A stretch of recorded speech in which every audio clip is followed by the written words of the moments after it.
picks up speed. A tornado is forming.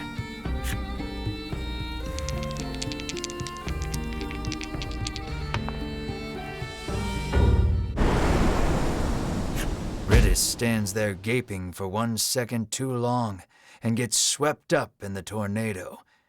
It spins her round and round until she can hardly see straight.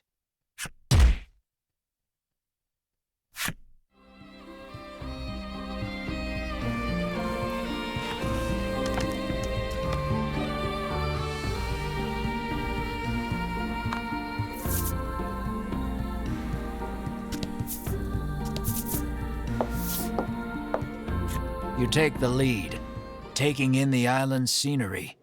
It all looks unsettlingly familiar to you. A white-hot streak of pain shoots through your head, feeling as though your skull will split in two. You grab your head as if holding it together and drop to your knees. The searing pain erases any hope of recalling the memory that felt primed to return to you. Beads of sweat are pouring off you now as you struggle to keep your head in one piece. Drink this, Bruno insists, offering you a bottle of headache curative.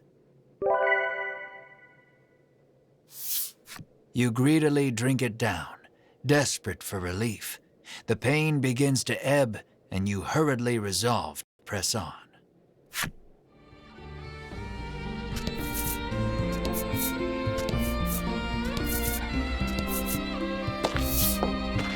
After a time, you happen upon a village. This place, you mutter unconsciously.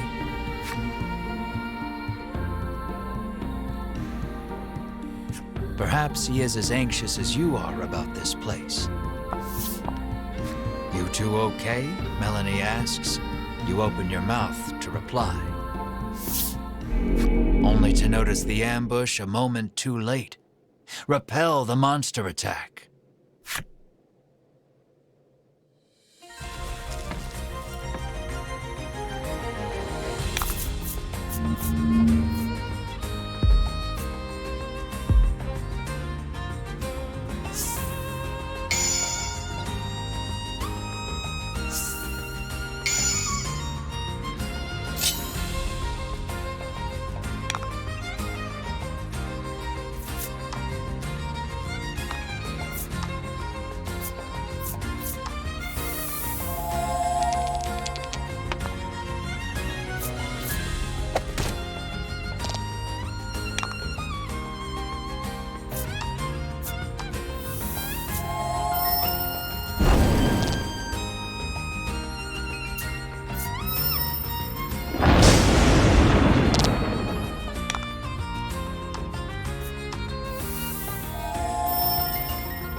Fortune favors the bold.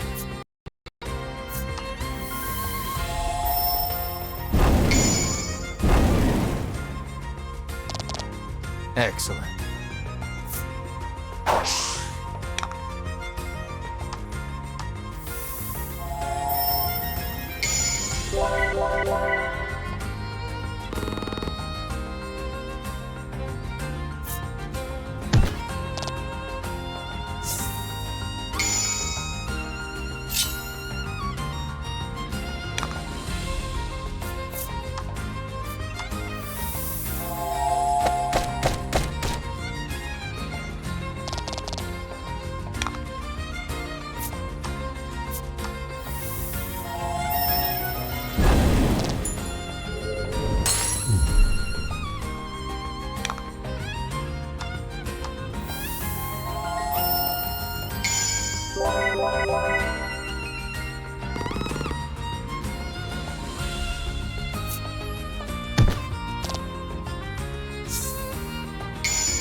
Oh?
You are accosted by a man the instant you set foot in the village. "Medicine, please," he begs. His eyes are glazed over, and his general demeanor unsettling. Should he really have medicine?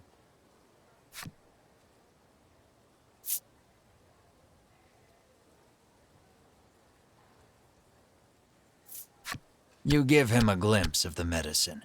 "Nothing in this life is free," you sneer.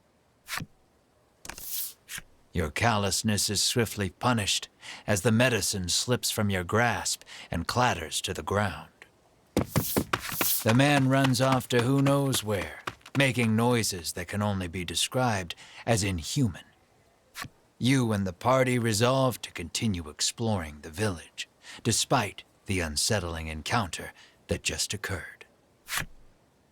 Something is askew in this village. It would be best to proceed with caution until you can determine what is happening.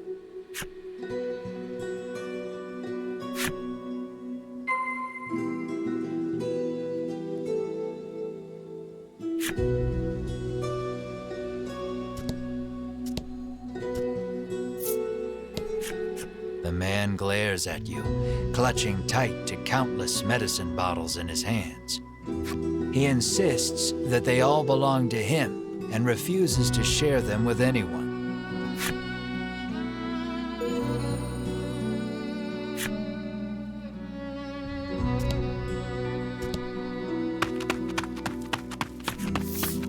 Another villager approaches you. Though his speech is slurred, the demand remains the same: medicine. This villager is also behaving strangely. Will you acquiesce to his request?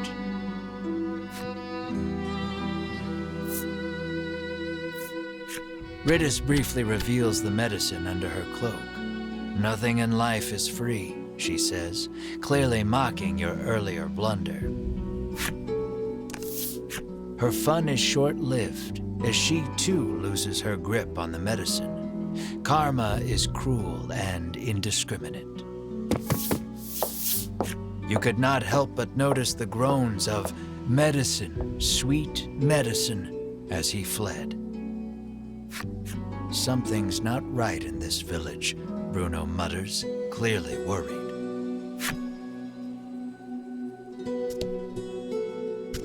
You hear a panicked cry up the road. "Stay with me. Focus on me." That can't be good.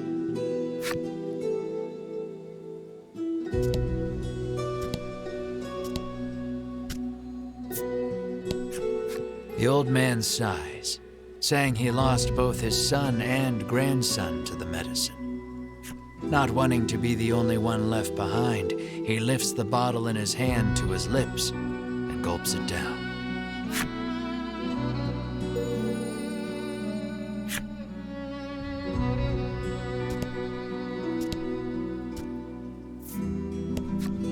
You ask the villager about the dragon. The headman can help you if you're in some trouble, she retorts, doubling over to empty the contents of her stomach onto the street.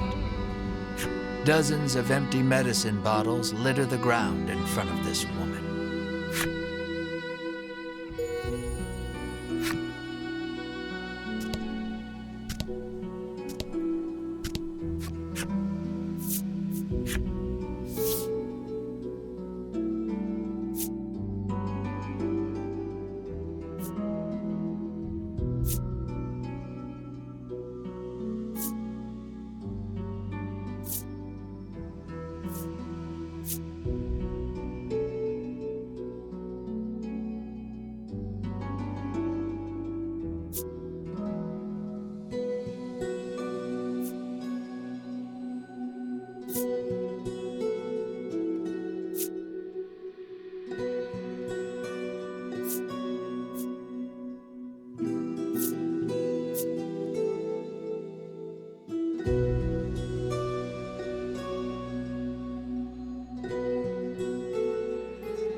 You arrive on the scene to find a man collapsed in the street, convulsing. Another man kneels over him in an apparent attempt to provide comfort and care. The nobleman wears impressive white armor befitting a knight. He continues talking to the fallen man as he provides emergency care. Seeing the knight's devotion makes you feel a bit like a putz for doing nothing.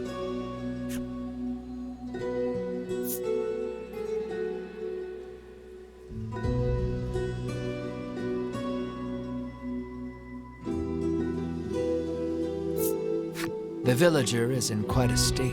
In a rare move, you volunteer some medicine with no strings attached. He'll have none of that, the knight barks, stopping you cold. The villager is now clawing at his own face with his fingernails, crying out for medicine. Blood, as black as tar, begins oozing out of his eyes, ears, and mouth. It proceeds to leak from every orifice imaginable. The convulsions subside. Within moments, the villager lies still. A horrific thought makes itself known. This is the first time you have witnessed the death of a fellow man.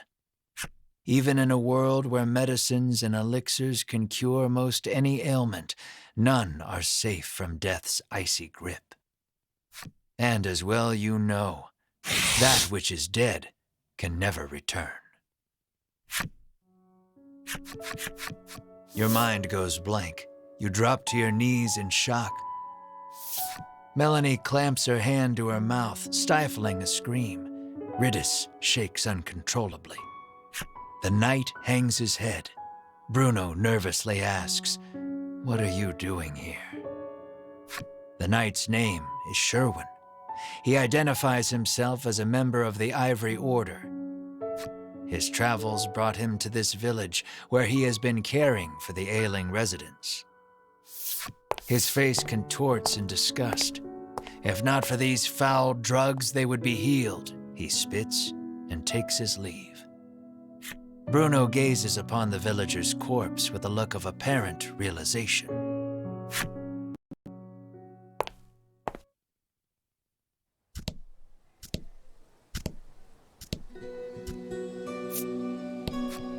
This cursed island is separated from the rest of the world, she mutters from the ground.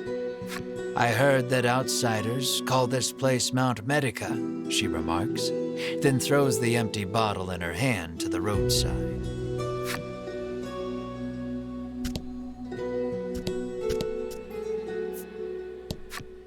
You hail the villager, only to receive a blunt, "Go bother the village headman with your chatter," in return. The villager turns to face the wall once more and smacks his head against it repeatedly. His forehead is soon covered in blood.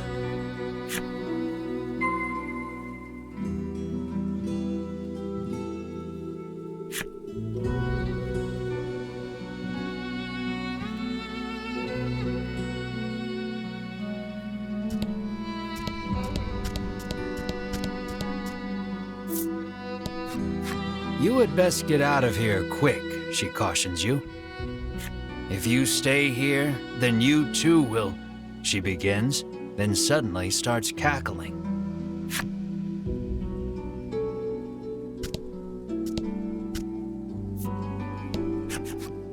A man approaches you as you wander through the village. "Spare a bit of medicine?" he asks genially. He sets about convincing you that your kindness will be returned tenfold if you just give him a little from your pack. His silver tongue would put even the best salesman to shame. You reach for a bottle of medicine, completely taken in by his pitch. Bruno stills your hand. "I wouldn't do that if I were you."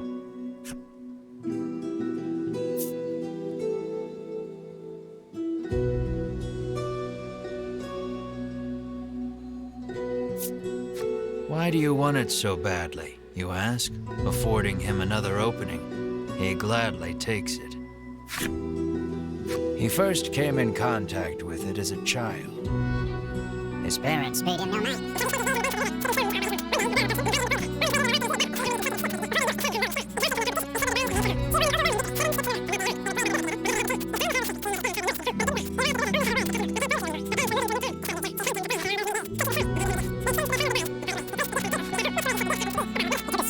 never since forgot its wonderful taste. You are fully invested in this story, and desperate to give the man some small comfort in this cruel, cruel world. You're primed and ready to hand it over. I've heard better sob stories, Melanie says dryly, having somehow absorbed the man's story, despite the blistering speed in which he delivered it. Bruno thinks you'd better not, but you're not so sure.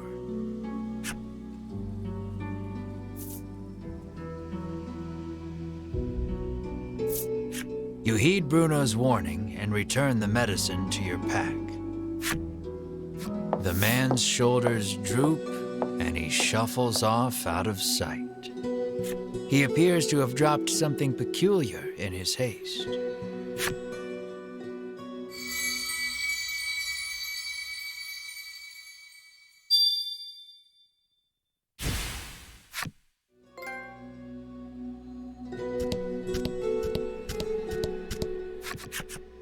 You knock lightly on the door. An elderly man opens it, beaming at you. He announces himself as Selfor and beckons you inside. Might he be the headman you've heard so much about? Ask me anything you like, he offers. Selfor receives your party, for whatever reason, rather graciously. He could well be a font of knowledge. What will you ask him?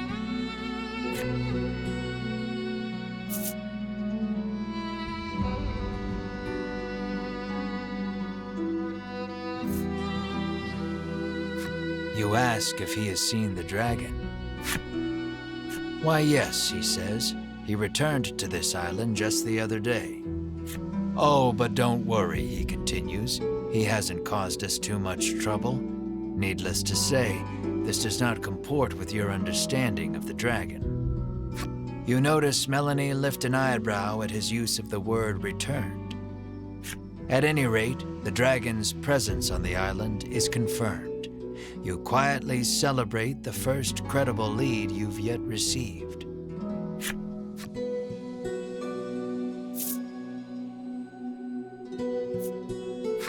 You make mention of the village's eccentricities. Selfor informs you that the island indeed suffers from an extreme shortage of medicine. He apologizes for the villagers' incivility. Consider it the price to pay for making the world a better place, he adds nonsensically.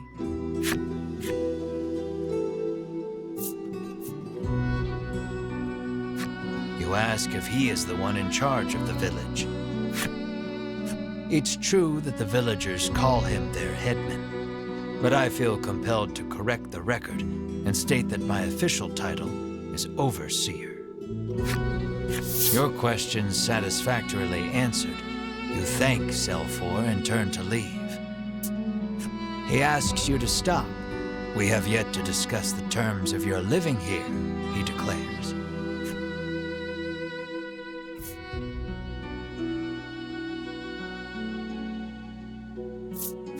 You explain that you are only here to pursue the dragon and have no intention to stay. Selfor begs your forgiveness for thinking you were newcomers. It's perfectly understandable, though, what with the non-match among you, he says with a sneer. What does he mean by that? Melanie asks you, unable to grasp the old man's intentions. For reasons unknown, you feel the blood drain from your face. Your breathing grows ragged and you break out in a sweat. We're done here, you say defiantly, as you storm out of the house. Mar runs after you, chirping frantically. Melanie and the others give chase, but you and Mar are well out of sight by the time they make it outside.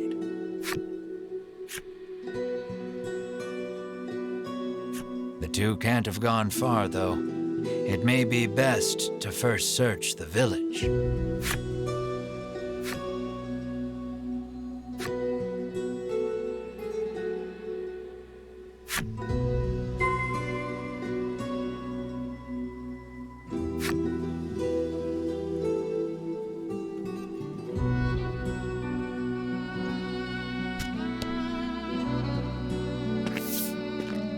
Melanie and company find you standing in front of a house. She can't quite make it out, but it sounds as though you're saying to Mar, "This place is..." Melanie calls out to you, prompting you to blurt out, "Sorry, just had a bad stomachache back there," in your characteristically glib manner.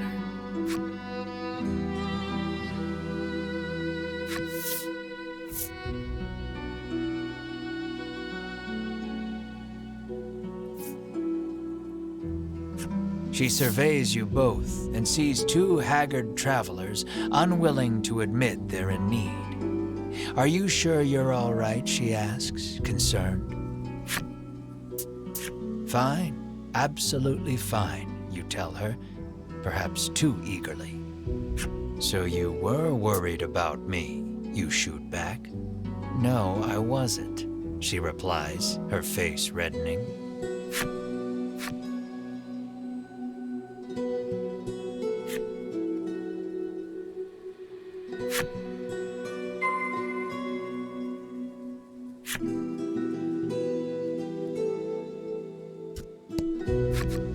You spot a familiar-looking mage on the village streets.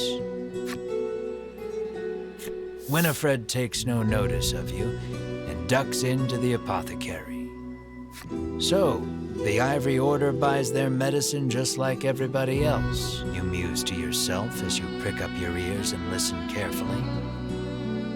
Winifred and the apothecary speak in hushed tones. You'd guess it's an order for special medicine, but you can't make it out. Alas, she's just buying the usual stuff. Nothing remotely interesting about that. Though her presence suggests that other members of the order might also be in town.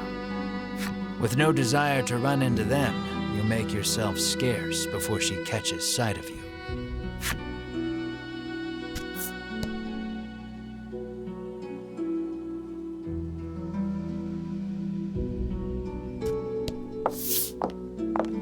You spy the very people you were hoping to avoid, gathered near the village gate. "The last thing we need is a confrontation," you mutter, spying them from the shadows. "Why are we always hiding?" Melanie hisses under her breath.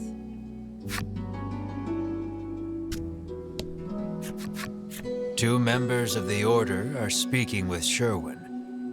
Given how deferential they appear to be acting toward him, you hazard a guess that he's their superior. "Have you determined the dragon's location?" Sherwin asks. Hedwin launches into his report. "The dragon appears to be occupying the volcano. I suggest we move to capture him immediately," he counsels. Now who should appear but Winifred, fresh from her shopping excursion. "Preparations for our journey into the volcano are complete," she reports, handing Sherwin a bottle of something. "Splendid." Sherwin walks off and out of sight, the other three following close behind.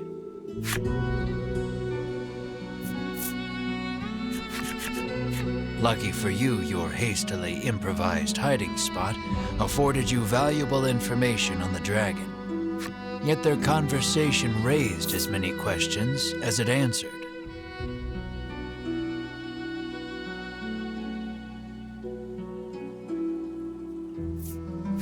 You know that the dragon is lurking in the volcano, but you haven't a clue how to get from here to there.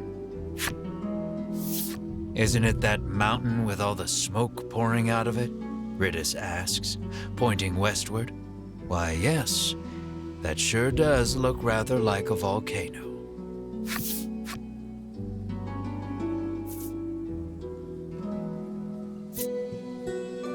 The medicine bottle Sherwin received is probably related to their journey into the volcano somehow. Bruno recalls seeing a bottle much like it once before. He says it contains flash freeze, which can chill most anything.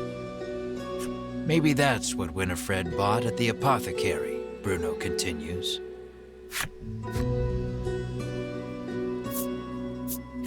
There was talk of capturing the dragon. Melanie picked up on the incongruity as well. The Queen ordered the dragon killed, she reminds you. You narrow your eyes. You three have no right being this helpful, you think. Mar pinches your cheeks without warning. You yelp in pain, which at the very least crosses dreaming off the list of explanations. Returning to the matter at hand, it's clear what must be done. You'll have to get your hands on some flash freeze if you hope to enter the volcano.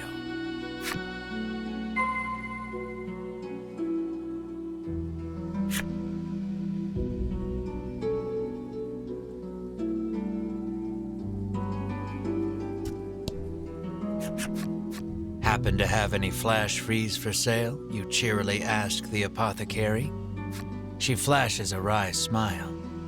How do you steady the roiling magma's flow?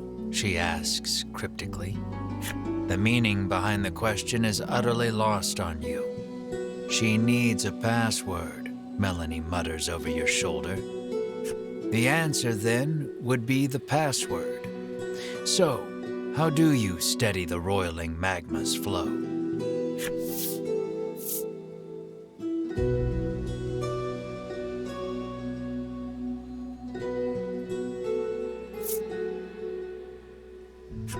Ah, yes, you'd think so, she says, as if turning the answer over in her mind. But you'd be wrong. She pulls out her wares, but what you need is not among them. Your password merely granted you entry to the apothecary.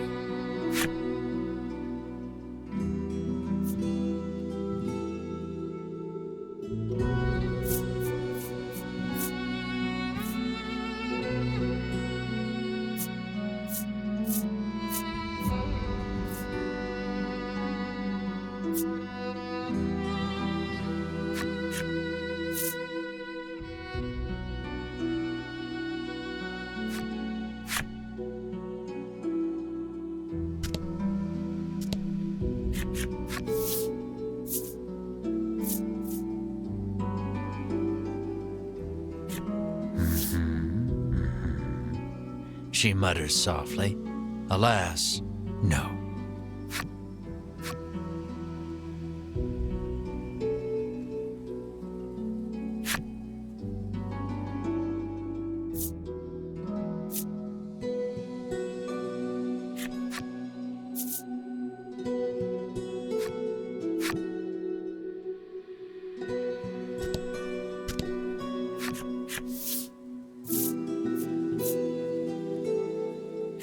The old woman rolls her eyes, suddenly looking defeated.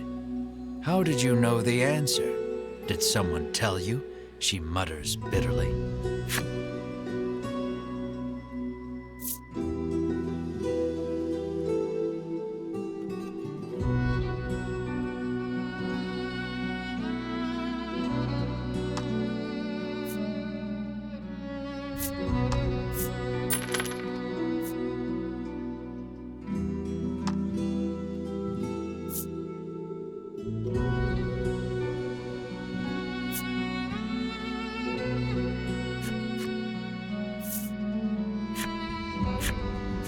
You've managed to crack the code, and a bottle of flash freeze is yours.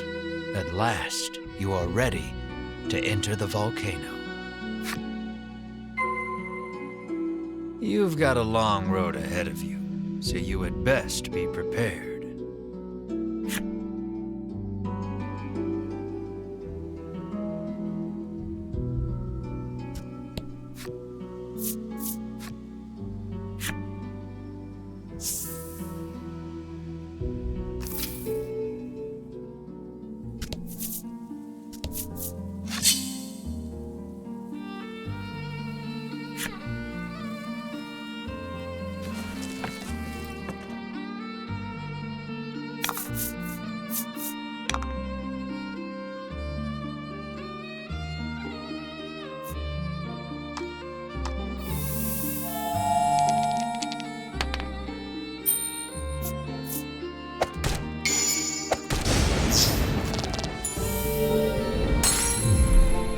Nice work.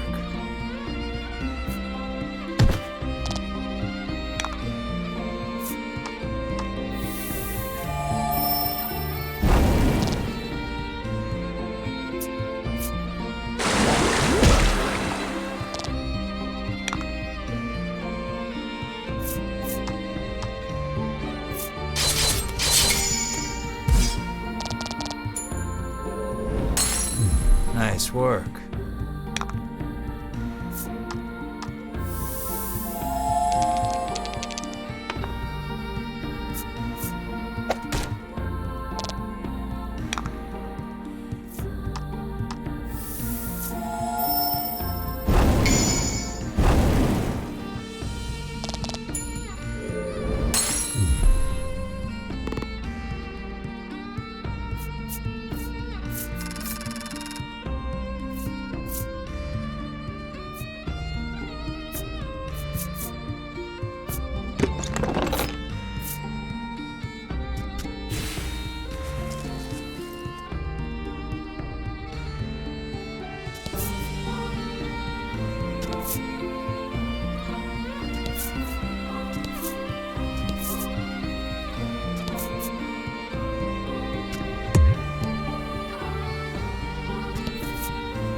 That was lucky.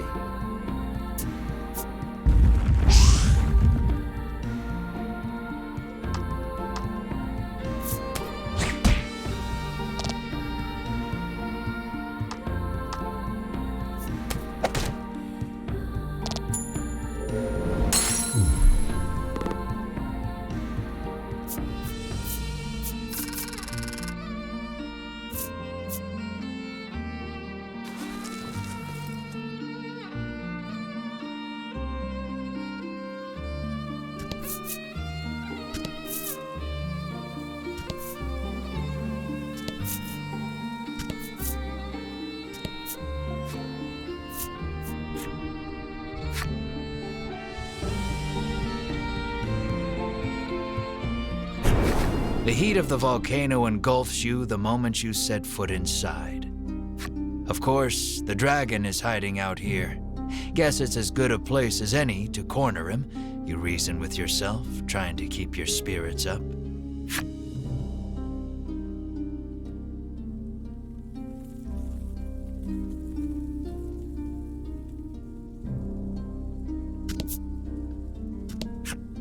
Crossing this river of lava won't be easy.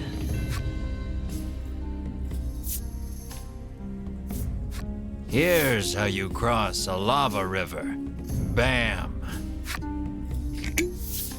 You open the bottle of flash freeze and pour some into the raging river of lava. The lava instantly hardens, forming a bridge of rock.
Good work.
Fortune favors the bold.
Nice work.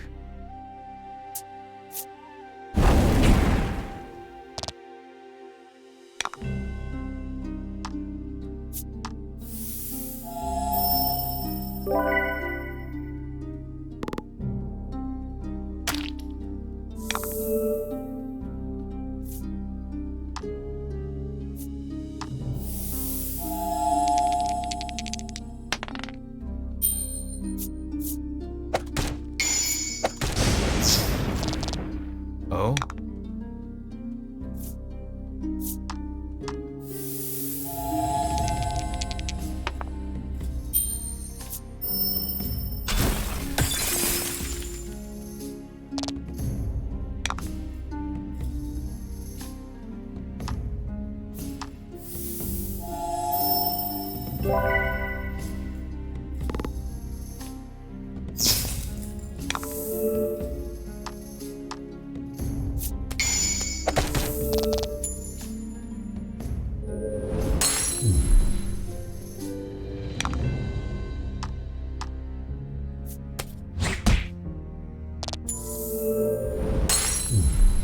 You did great.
About the enemy.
did great.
You can't help but chant, "It's hot, so hot," every couple of steps, as if conjuring a spell.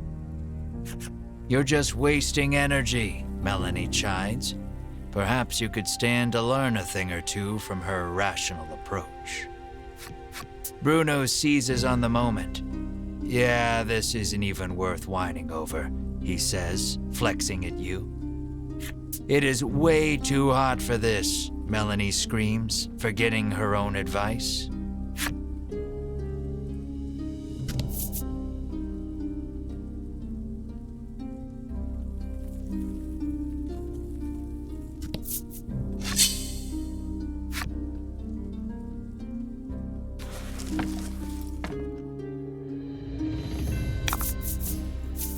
And fight.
That was lucky.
Just as you're about to faint from the oppressive heat, a heroic voice calls out to you. You turn and watch with wide eyes as beads of sweat glisten over his muscular body, only snapping out of your reverie when he asks if you're okay. According to the man, conditions will only worsen from here on out. He offers to lend you a comfy sleeping mat and blanket to rest with before continuing your journey.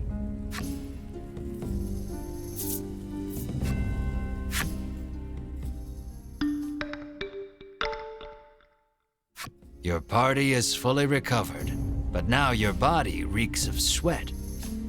You thank the man before heading on your way.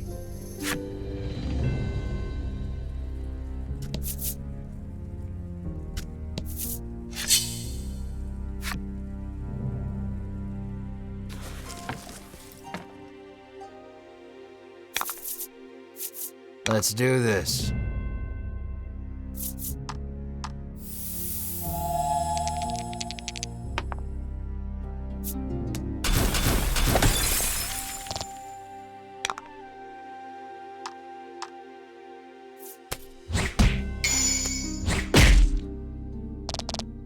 Fortune favors the bold.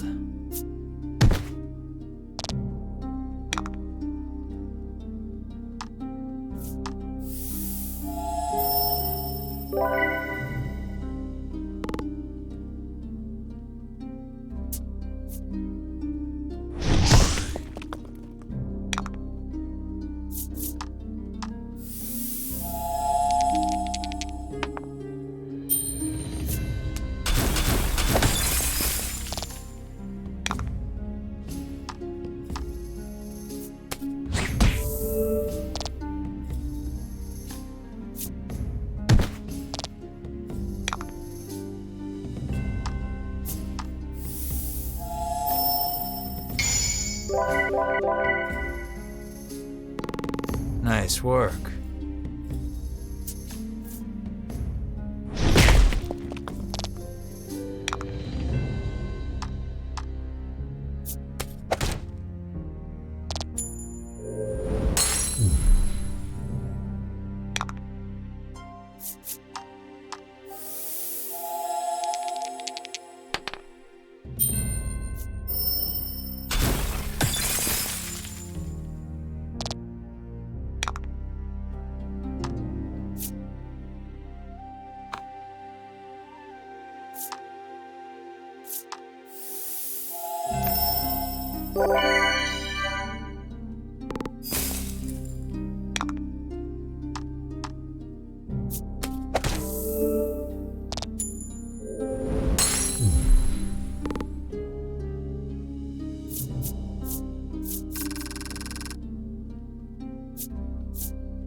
That was lucky.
Oh?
You did great.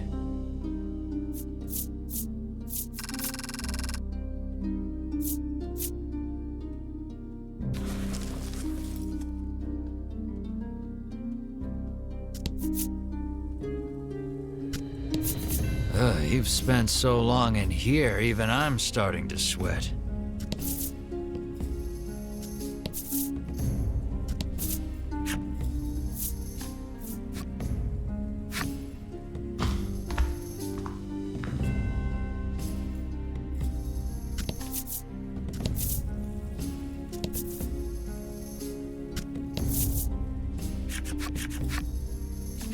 A clump of familiar white outfits comes into view.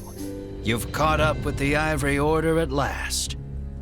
We shall be the ones to fell the dragon, you proclaim loudly to no one, apparently, for the Order pays you no mind. At your persistence, Winifred requests, please do not interfere with the dragon's capture, clearly annoyed. As you all suspected, they have no intention of following the Queen's orders to slay the dragon. What will you do with him once he is yours? Melanie asks forcefully.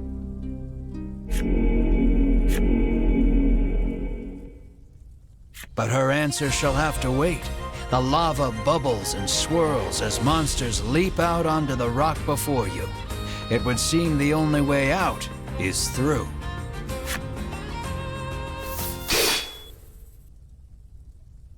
In a flash, Sherwin's blade cleaves one in two. Clearly, he has earned his rank within the Order. Keep moving, he bellows, leading his companions deeper into the volcano.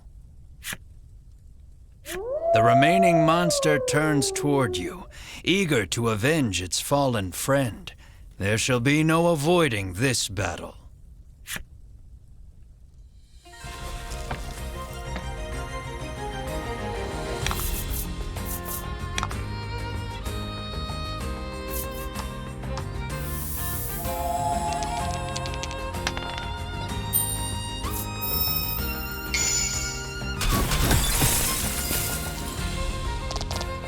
Nice work.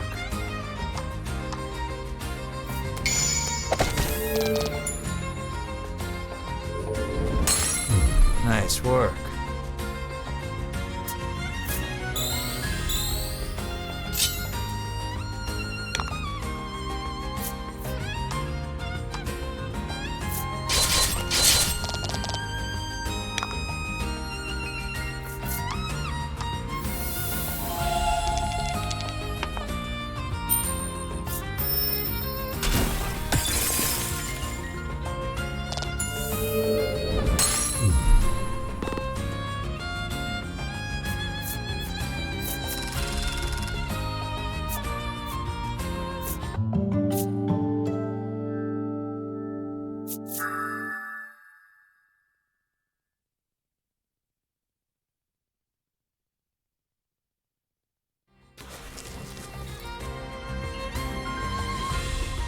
You escape with your lives, but the Ivory Order has put some distance between you.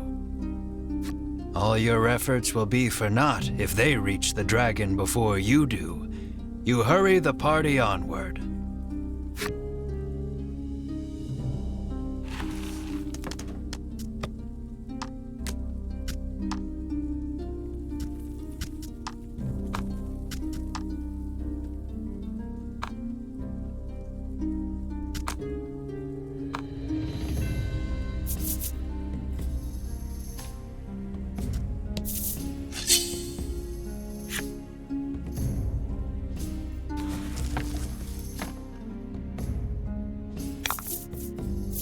Don't hold back.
Nice work.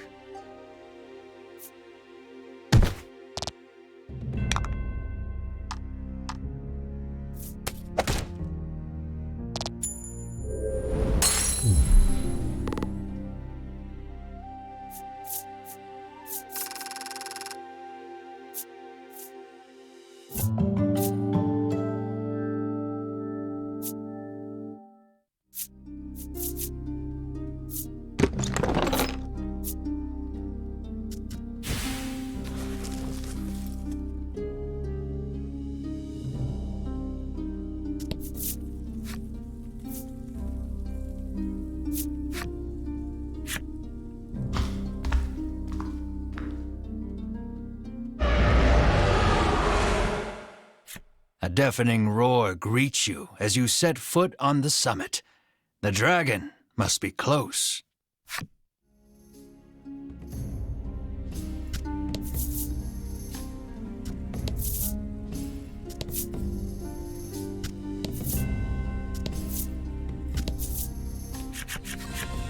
You reach the caldera only to find the dragon and the Ivory Order members locked in battle.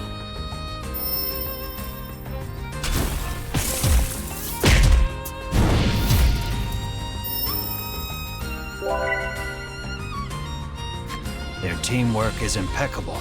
With each strike, they drive the dragon further back.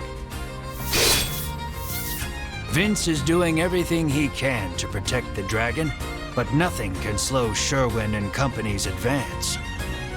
The Ivory Order approaches the dragon, quite sure of their victory. They shall have their quarry at this rate.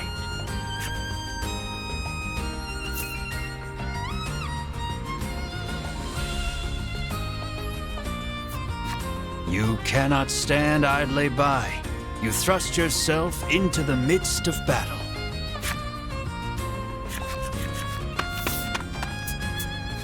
We'll be the ones to collect the bounty on the dragon's head, you yell. What vulgar ambition, Hedwyn says with a sneer. Hedwyn and Winifred each keep one eye on you as they begin incanting a spell to hold the dragon in place. Without warning, the dragon slams his tail against the ground. Cracks in the earth form beneath his feet. The rock beneath the Ivory Order gives way, sending them tumbling down below. You surmise the fall wasn't far enough to kill them, but they won't make it back here anytime soon. The dragon spreads his wings and flies towards the caldera. This may be your only chance to slay him without the Ivory Order interfering.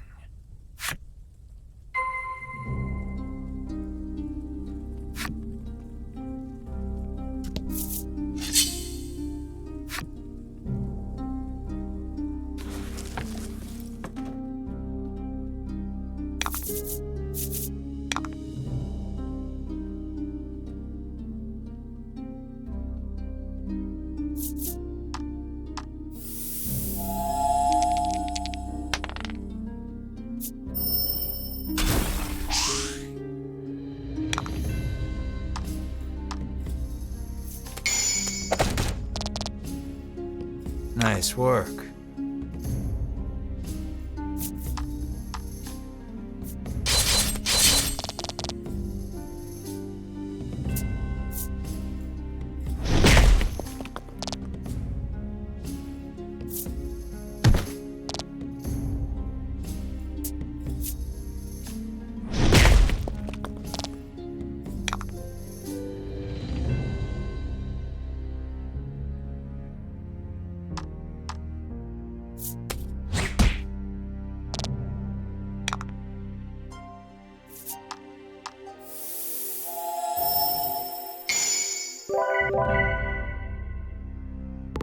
Fortune favors the bold.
Excellent.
Excellent.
Don't hold back.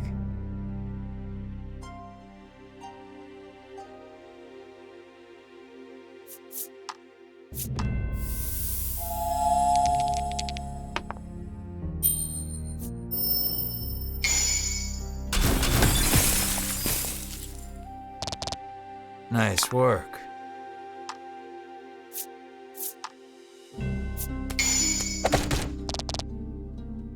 Oh?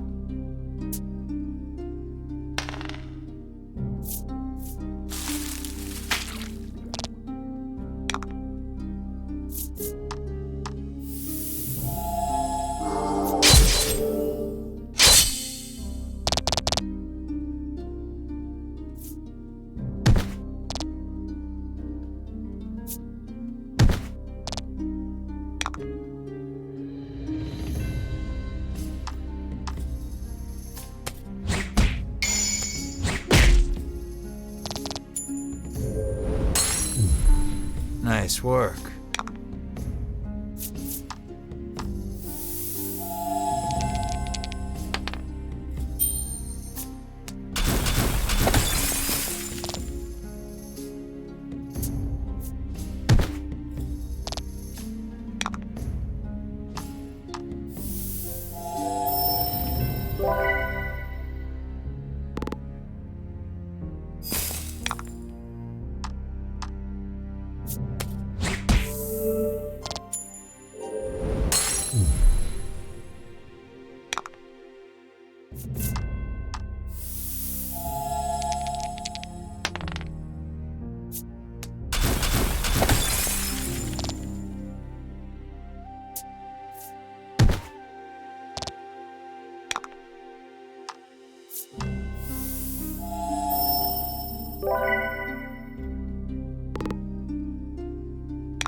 The dragon sits perched on the edge of the caldera. You eye him warily, shouting, "There's nowhere left to run." He lets loose an intimidating roar, but you and your party stand tall, unbowed. Victory is within reach. You have never felt more ready to slay a creature in your life. You draw your sword and charge, blade raised and ready to strike. In an instant, his bodyguard appears before you. You can see the bloodlust inside him as he stares you all down. He looks upon you and sees only greed. "Fools," he shouts. "You shall not be stopped. You have your reasons for wanting the dragon dead, and they are enough. They are everything. This conflict is inevitable. You heave your sword toward the enemy, come what may."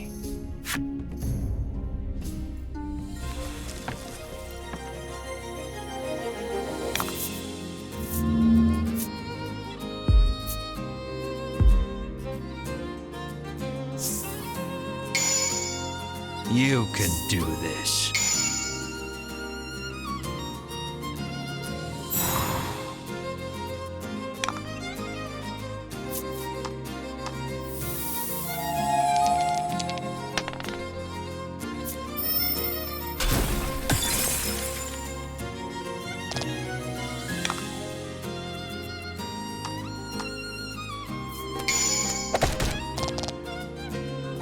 Nice.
Vince falls, his face covered in blood.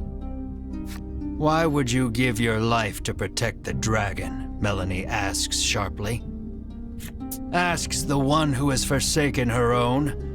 "What would you know of loyalty?" Vince roars, consumed with rage. He begins chanting, no doubt preparing to cast a spell. "No, that spell is forbidden," Melanie shrieks. It's too late. A stupendously powerful magic swirls out of the ether, enveloping them both. Vince turns to face you once more, his aura unlike anything you've felt before. You tighten your grip on your sword. There's no turning back now.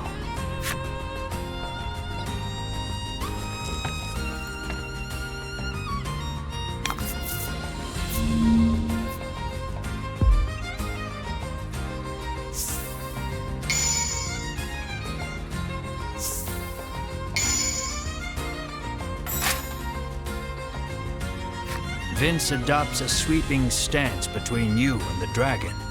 You'll have to deal with him first if you hope to attack your quarry.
The battle has been won.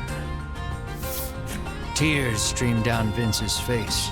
You watch him out of the corner of your eye as you turn your attention toward the dragon. Vince, undeterred by the wounds that now cover his body, rises to his feet and moves to protect the dragon one last time. Enough! The dragon speaks. He declares that he wishes to see further harm befall none. Then you ought not to have brought harm upon us, you shout, listing off the horrors you have heard on your journey. Vince, filled with righteous indignation, denounces each and every one as a lie.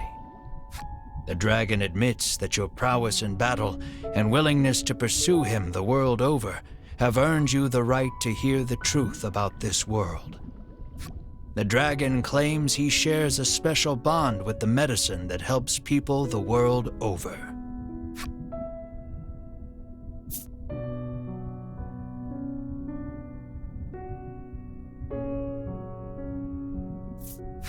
All those who succeeded in capturing the dragon in the past forced him to live a nightmarish existence on this island. They would stab him with several hundred spears. They would slice his scales off with their swords. Every day a fresh horror would visit him in the heart of the island, and every day he would cry out in pain. They then gathered up the dragon tear he shed and used it to produce their medicine.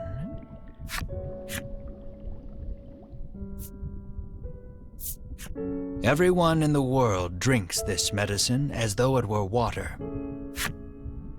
Taking this medicine heals all wounds and cures all ills. It is a crutch that humanity can no longer live without.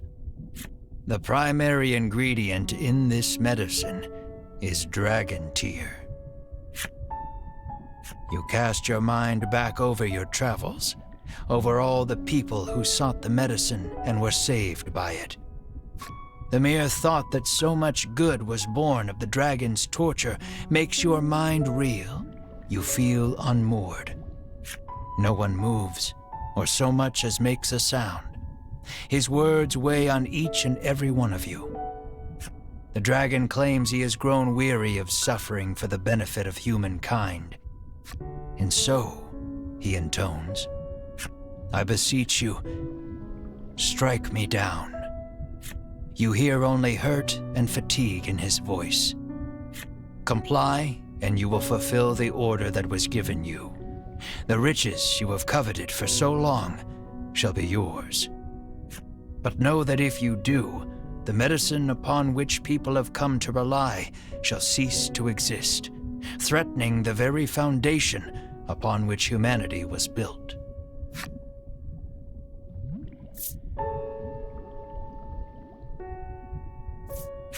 Now, knowing the tragic reality, you cannot kill this creature. Your heart filled with anguish, you lower your weapon. Out of nowhere, a burst of magic crashes over the entire party, rendering you unable to move. The Ivory Order have found their way back to the caldera and stand before the dragon once more. Sherwin stares the dragon down, fire in his eyes. At last, the world is safe, he says. Seize him at once, Edwin urges. With a nod, Sherwin approaches the dragon.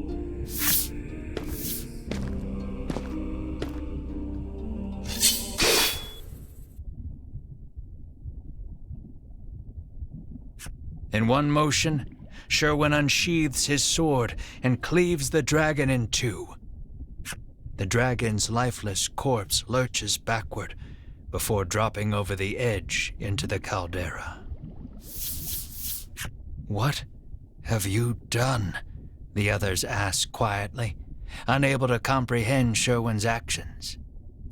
The earth shakes. The dragon's body seems to have energized the lava enough to spur an eruption. All that remains is to destroy that place, he hisses, and storms off with purpose. The remaining members of the Ivory Order are still in shock, but Hedwyn orders them out, and they flee out of sight. The volcano is about to erupt, and will surely take you with it. Melanie suggests the party take Vince as well, but he insists he remain here. He speaks his final request, his voice already fading. Dragon Tear is more powerful than you can imagine, he says, his voice weak and raspy. It could end this world. You mustn't let them use it. Stop them at all costs. Use the forbidden magic if you have to, Melanie. Vince's final pronouncement echoing in your head, you race to catch up to the Ivory Order. The eruption is imminent. The earlier tremors collapsed the passage you took to reach the caldera.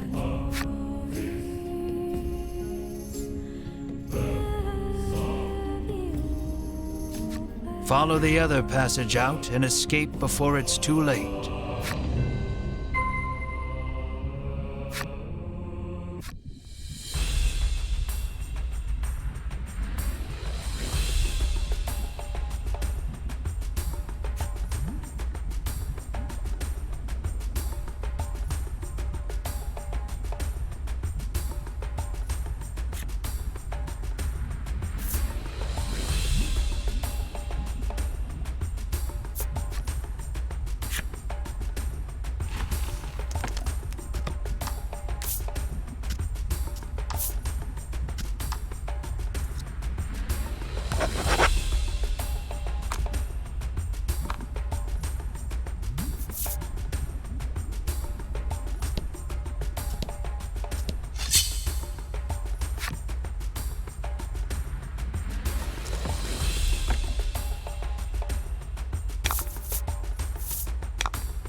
Excellent.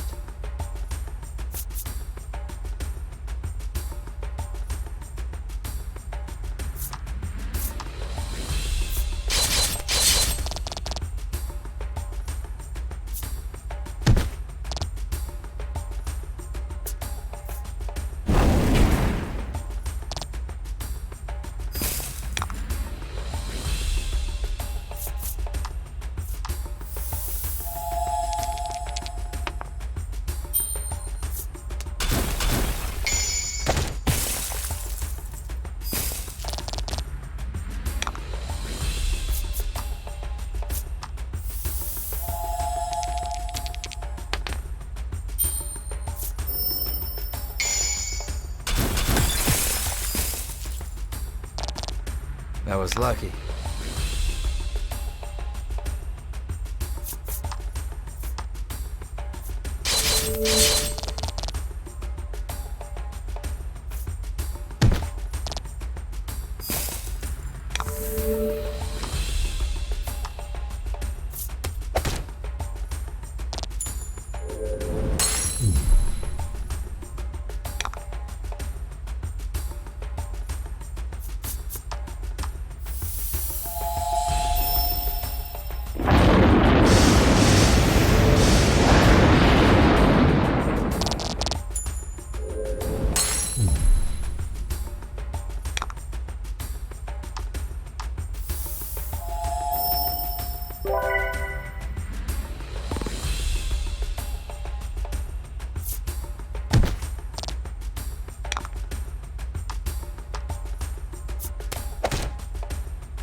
You did great.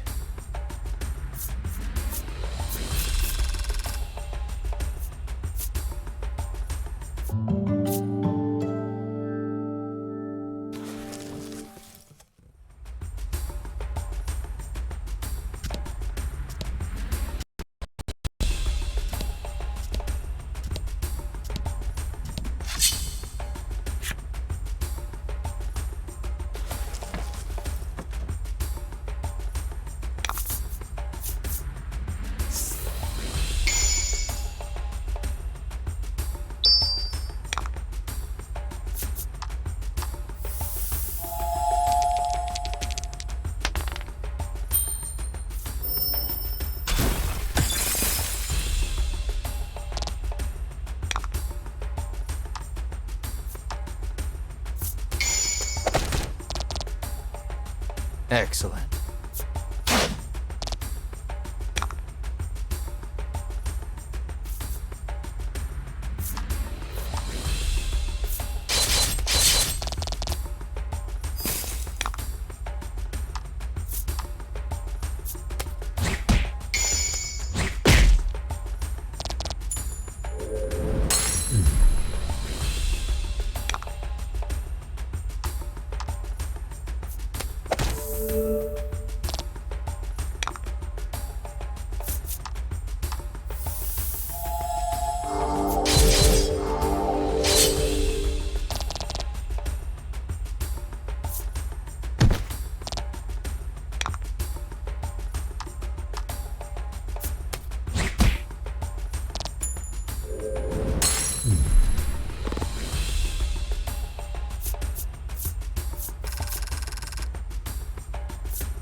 And fight.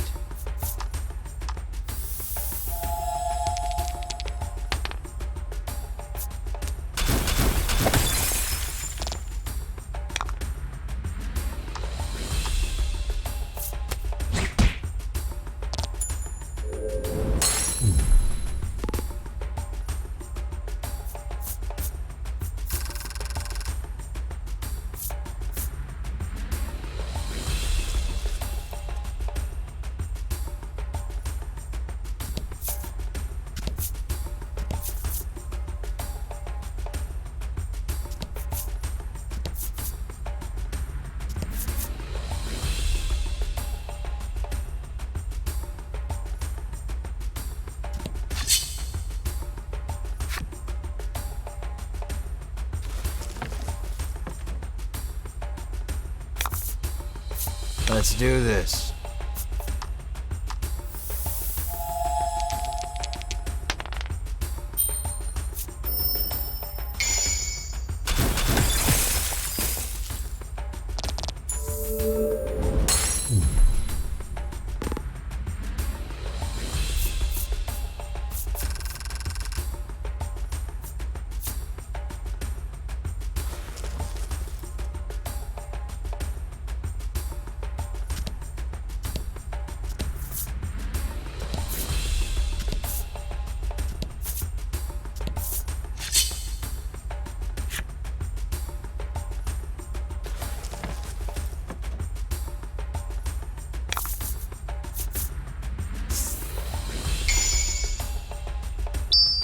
About the enemy.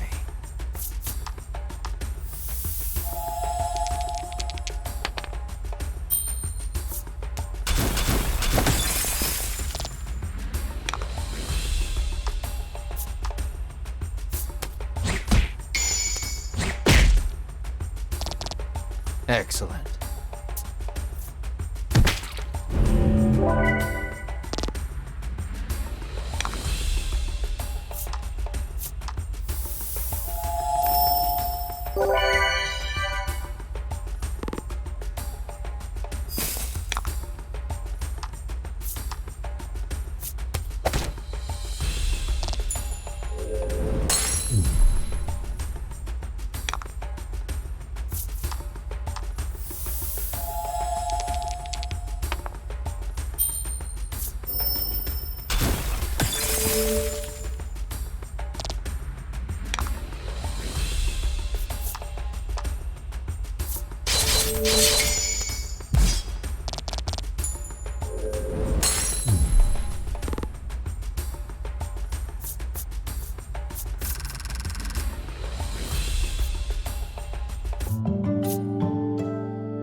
Take your time. There's no need to rush yet.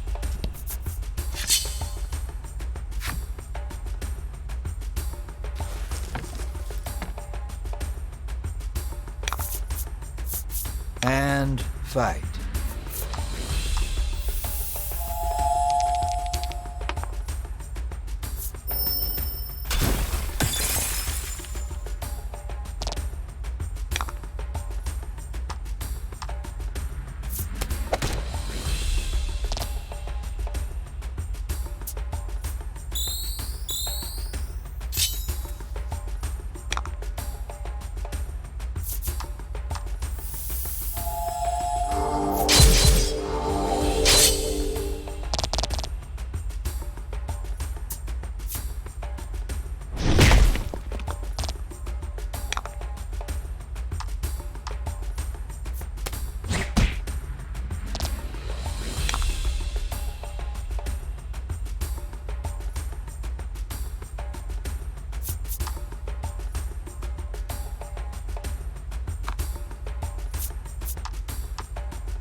Excellent.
Let's do this.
You might want to pick up the pace about now.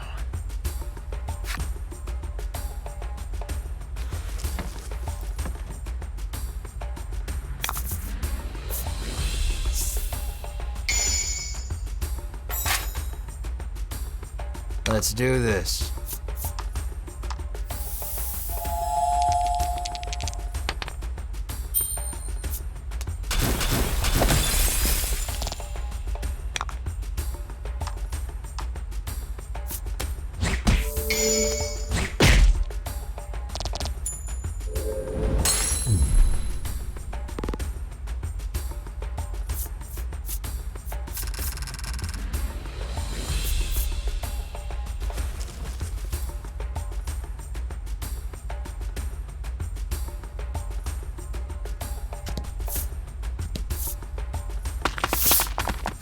You're nearly out. The relief of knowing you may yet outrun the encroaching lava is immense. And short-lived, as monsters burst forth from the lava, blocking your escape.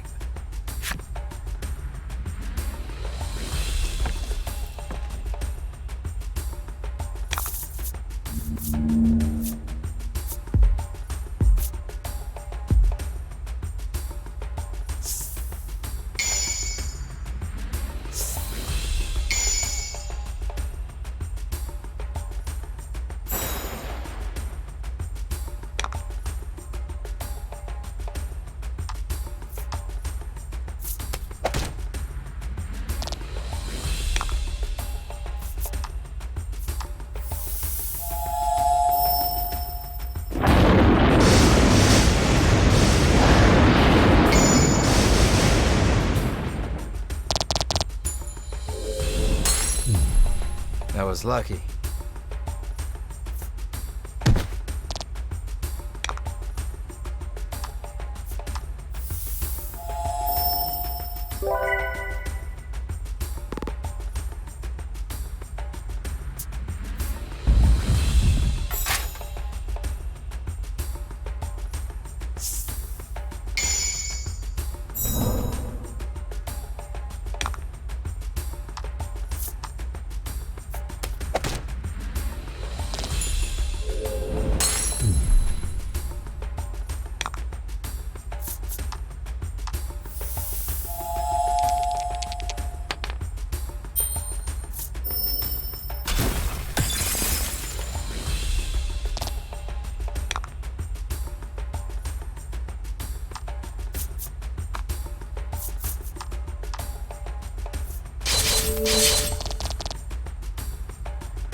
Oh?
You race out of the volcano, the monsters scarcely having hit the ground behind you.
After your narrow escape from the volcano, you mull over what you learned at the summit.